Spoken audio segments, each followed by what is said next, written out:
পেঁপে আর পটল দিয়ে দেবো আগে তেলের ওপরে। পেঁপে আর পটল দিয়ে দিয়েছি।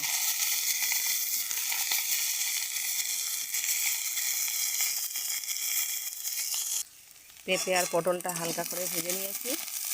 এর মধ্যে লাউ, দুটো কাঁচা লঙ্কা, টমেটোটা দিয়ে দেবো।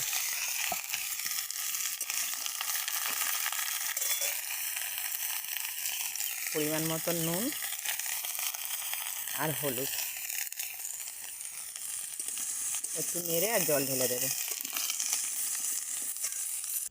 ঝোলের সব সবজি সিদ্ধ হয়ে গেছে, এবার এটাকে লাগিয়ে রাখবো। তেলটা গরম হয়ে গেছে, ওর মধ্যে মাছগুলো সব ছেড়ে দেবো।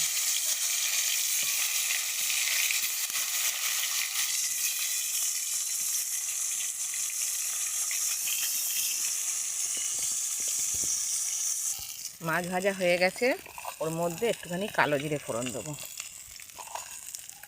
মাঝখানটা, আর একটু আদা দেব।